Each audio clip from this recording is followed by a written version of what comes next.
Grow Great is a city government leadership podcast with Lisa Norris and me, Randy Cantrell.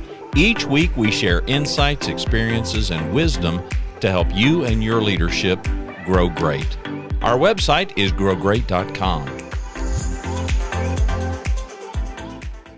I'm talking to another HR director, and the question comes up, okay, can you tell me how to do X, Y, and Z? Right? Can you help me? Just tell me what to do. And as we started talking, yeah, it does happen. It's happened to me. I'm sure I've done that to you several times in our coaching career. But the question came up of, okay, how do I do this? And as I asked questions and tried to understand, because it's not my circumstances, it's hers, tried to understand what is going on and are the relevant facts that I would need to help not provide an answer, but help her figure it out.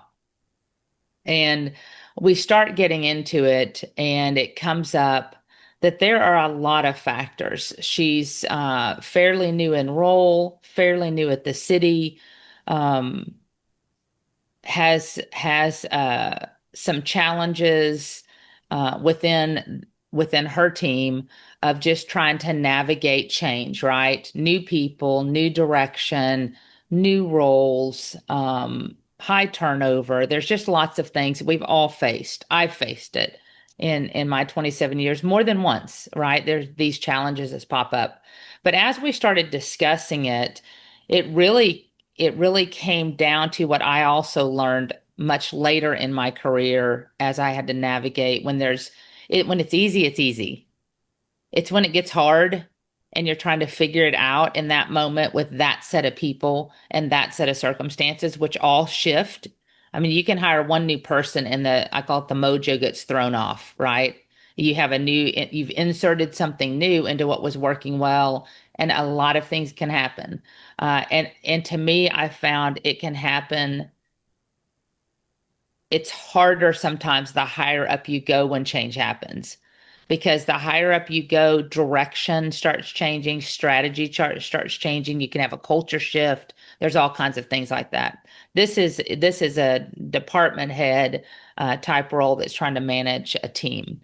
And when we started talking about strategy, that's where I identified there really hadn't been one established yet. Now, again, maybe I didn't have time trying to get the fires out at the moment when you're newly hired. You're trying to figure out what are the problems and what do I need to fix now, and then what do I need to do long term. So we talked about strategy, and it brought up the quote that Randy, you and I have talked about: defining the promise of your leadership. What's your primary objective? What do you most want to accomplish? And what will you deliver? Because that set of three questions can be very big if you don't have a strategy in place yet. You have to know, in my opinion, I've learned over time, you have to know where you're going and what you need first. And then you've got to make sure it aligns with where the city is going and what the city needs. Those two must align, especially if you're in human resources. And that's where I was for so long.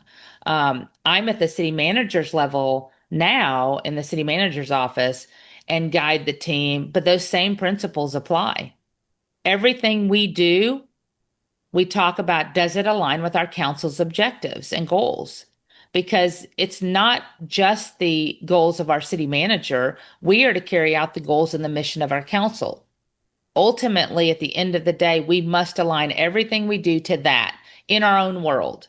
So in HR, is council worried about recruitment? Not necessarily, but they have established what's important to them, and we need to make sure it aligns with that. Our city manager has established our raving fans customer experience and being Grand Prairie proud. So in everything we do, we align to those two things in our recognition program, in our hiring, in our experiences we want the employees to face. So understanding that and setting a strategy, to me, is critical. And that's what we talked about on our call with the individual that contacted me. I said, you've got to figure out a strategy. We can't allow our people to pick what they'd like to do or not do. We've got to direct them and guide them. They certainly need to be involved, right? Um, we need to define it. And I had to work through this. From a strategy standpoint, Randy, I got our team in a room, and we did this over years. We did it like every 3 years, roughly. We got in a room and said, okay, what do we most need to accomplish next? Where are our hiccups? Like, what do we need to improve upon? And then how do we need to get there? And who's responsible for it? And so we just started whiteboarding it. At the time it was flip chart. There's electronic whiteboards and stuff now. And we would go through there. And once we started going through, I broke ours into teams because we were a team of 14 and had 4 specific areas, between benefits, recruiting, et cetera. So all that to be said, you get your team members involved. But as a leader, we first have to determine what is it we're trying to accomplish, and get that lined out and communicate it to the team. They cannot set goals until we know as a team where I need to go. And that needs to be a direction that you hold fast to. You need to know, where am I going and how am I going to get there? That will start lining out. Okay, now what do I need to do next? You can get input from your team, but you are setting that goal. You are setting that strategy, and you are setting that path forward. They need the leadership. It's like in, that poster, everything I learned in kindergarten. It's setting the foundation of where our path is moving forward, and then identifying how am I going to get there, and telling the team. And you stay steadfast, because if you start letting the inmates run the asylum, it's going to be a problem, because then every time there's a decision, they want to be involved and help you make it. And it's a fine line that you want engagement and buy-in, and you want to be a compassionate leader that listens, but you are the leader, and you need to make the decisions and tell them where we're going. And as they deviate, get them back on track. And then they have a choice: get on the bus, get off the bus, or you can find them a different seat on the bus if they're not aligned properly once you set your mission. Yeah, I think first, to be a great leader, you got to learn to be a great follower. If you're the number one, meaning you're a city manager, you're a CEO, you've still got to have developed that skill. Right. Because you're going to have to exercise that skill at that level. If you're in private enterprise and you're the number one, you got customers, you got partners, you've got some group of people that hold your destiny in their hands based on your performance. If you're a city manager, you've got a city council. And by extension, you've got the citizens all in the community. So we've all got to serve somebody, and we've got to be really effective at serving somebody. And so how can we best do that? I think, to me, a lot of the problems that some leaders face is because they just haven't figured out how to be that dutiful at being a great follower. And being a great follower I do not mean by that just being a yes man, a yes woman, but how to really serve up. And not everybody really understands how to effectively serve up. But if you can do that, then serving down, it seems to me, I'm not saying it falls into place, but it certainly gets easier, because now you've got context. And I'll use an illustration. My very first engagement in this space at all was Southlake, Texas. Shauna Yelverton was the city manager. She has since retired, and a brilliant woman and a great leader and a woman on a mission, very driven, had been in Southlake for a number of years, and really focused on strategic management. Mm-hmm. Really wanted to fulfill what council wants, and really wanted to have that clearly delineated in writing. Everybody in the organization knew it and saw it. It was a way not only for her to be accountable to council, but for council to be accountable as well for the things that they wanted. And for everybody in the organization, let's be aligned with this. If it's not aligned with this, and we have a problem. Yeah, exactly. And she was excellent at doing that. And it just gave everybody kind of a North Star. So for me, it starts there. If you define the promise of your leadership outside that scope, then I think you're trying to define the wrong promise. Yeah.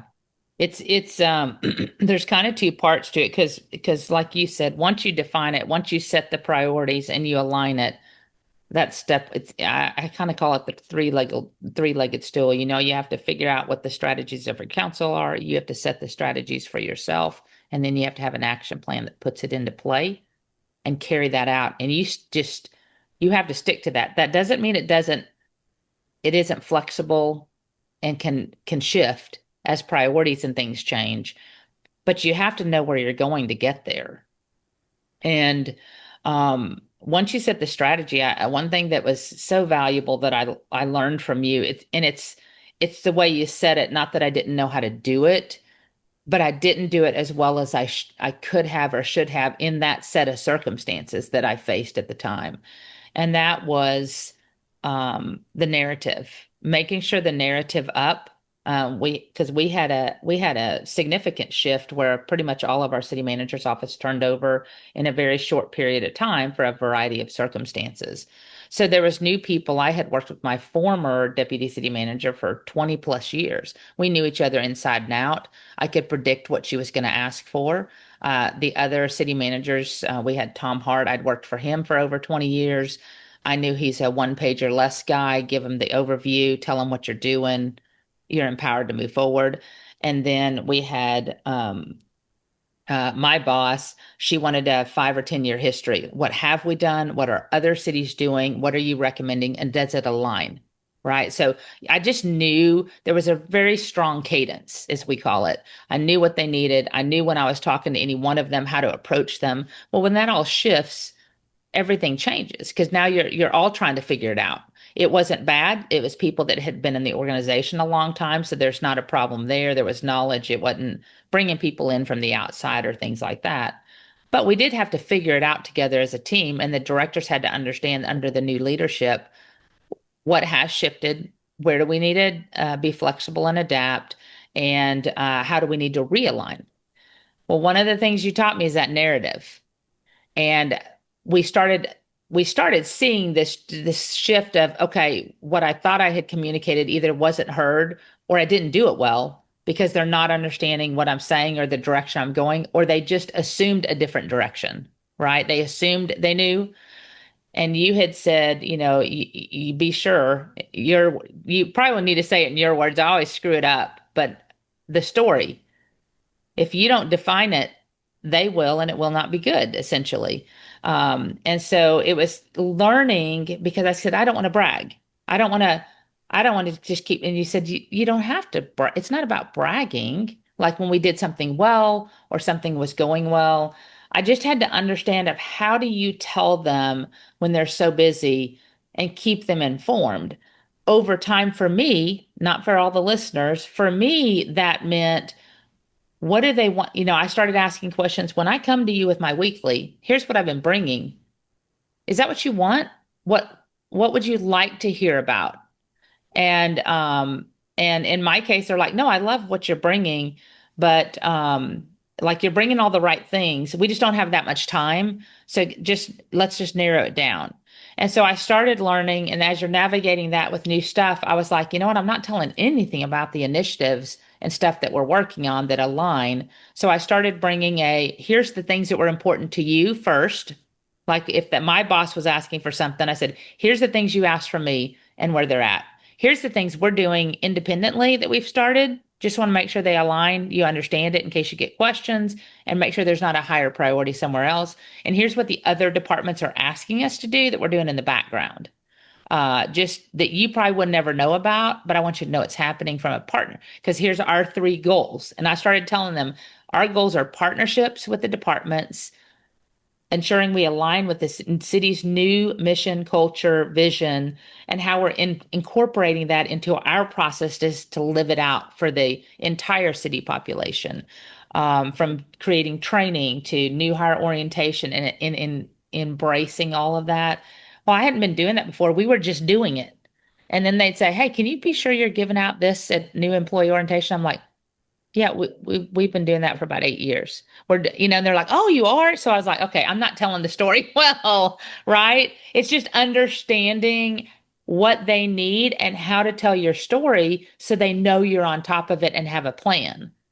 So that when you talk about strategy, and you talk about serving up, what are they interested in? And you have to learn that and make sure you're addressing it. Make sure they know you have already thought about it and are incorporating it. It's the looking forward, not looking back. What do I need to get us to without anybody having to tell me what to do? I need to be intuitive enough to know where we're going. And then what I found when you talk about strategy and serving up is listening to what's going on and then coming to them going, hey, in my case, I said, hey, I heard council talk about this. You want me to start developing a strategy around that or somebody else doing that?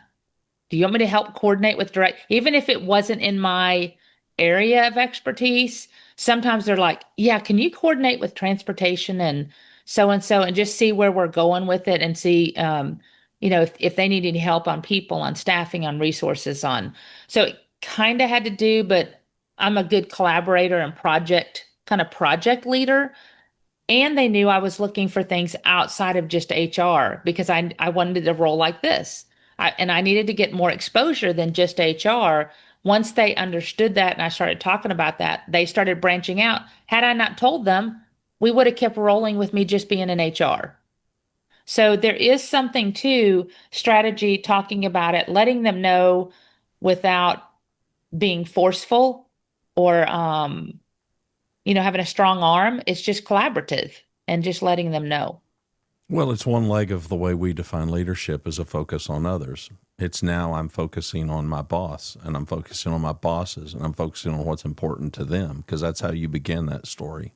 Right. You don't walk into the room, okay, here's what I want, here's what I need. It's not all about you and it's not even all about your team.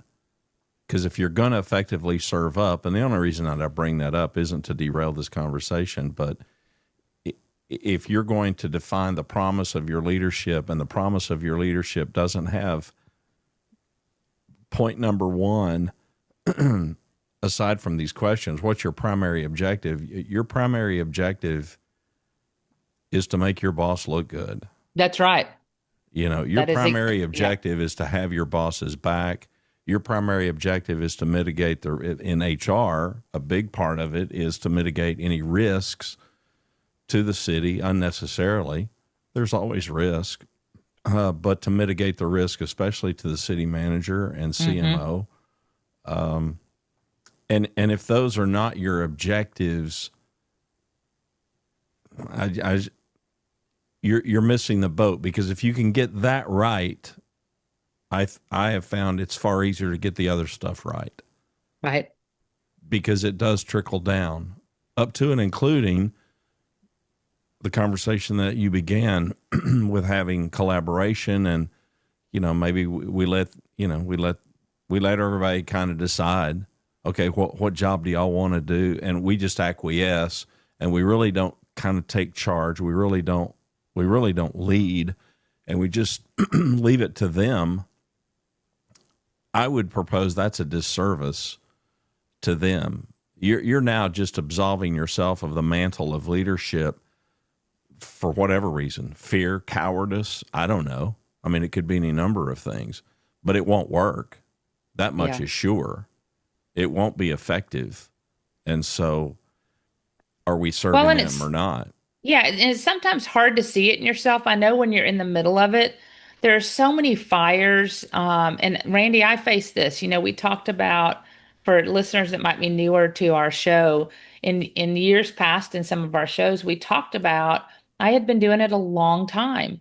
I know how to lead. I know how to manage a team and lead the team. I'm confident in myself and my abilities, but there are times you just get stuck. And the fog that you are in sometimes prevents you from seeing clarity and the path forward. And I've been there, in the last 5 years, where there's just moments. and you and I talked about it as we had one-on-ones. I said, I know, it's like, I know I can do this. I know I can get through that. I have zero lack of confidence. But am I doing the right thing? Is my vision right? Is it? And you just kind of asked questions and helped me. I think I ended up at the same place, if I remember right, but it was just this self-doubt in the moment of, am I doing the right thing for the team, by the city? Am I aligning right? Am I missing something? And you just start kind of questioning yourself when you're in the thick of it. And so it's just having somebody that is behind you going, well, let's talk through that. Let's talk through if it's the right thing. What are you planning? How? And you never told me how to do anything. What are you planning? Why wouldn't that work? I mean, you were asking these great questions to help me just physically get it out and going, no, that is the best path forward. And you're like, okay, let's do it. Write it, write it down. Sometimes we just need to say it out loud. That's correct. We just need to hear ourselves say it out loud. Yes. Yeah. And I think that's so much of, I've found as people have asked me for my wisdom and asked questions of how, I don't know how to do this. I don't know. And I said, well, tell me what you're thinking first. What are you thinking first? And I'm thinking I need to call Lisa and ask her what I should do. And I usually call you, right? Going, Randy, I'm stuck. Let me think about this. But I think it's just for the purpose of our audience. We've all been there. If you are a person that says, I never need to ask anybody, I don't need to ask anybody, I would caution you to be sure your ego is in check, that you are not so high ego that you don't ever think you need anybody else's perspective. Yeah, I'll be more judgmental than that and tell you your ego's not in check. Yeah.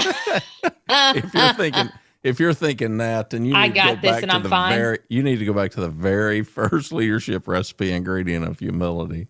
Yeah. You don't want to be the smartest person in the room. So asking for help counts. And hopefully if you have somebody that has, again, our leadership definition of a focus on others, if they have your best interest at heart, they will help you figure it out, but they aren't going to do it for you, right? We have to be able to be accountable for that. But having somebody walk you through what that looks like can be so helpful. And I know that you did that for me. I hope that we're doing that for others. I know you're forming cohorts in Texas right now, and we've just advertised our 4th one that we're branching outside of Texas. But that is the very purpose of helping one another, of serving one another, of being there and accountable and dependable for another person's interest and success. It is no longer about us. And I know I'm at a point in my career, I'm so thankful to be able to share insights and wisdom, not because I'm all knowing, but because it's helping somebody figure it out, like so many helped me. You just want to pay it forward and give back to all those in my path and my journey that provided insight and wisdom to me to help me become better. I think you and I have the same heart. We just want to help others figure it out and help others become stronger, better leaders in these moments where they don't know what's in front of them. Thanks for watching and listening to Grow Great, the City Government Leadership Podcast. Our website is growgreat.com. For Lisa Norris, I'm Randy Cantrell. We hope you'll subscribe to the show, and we hope you'll tell a friend.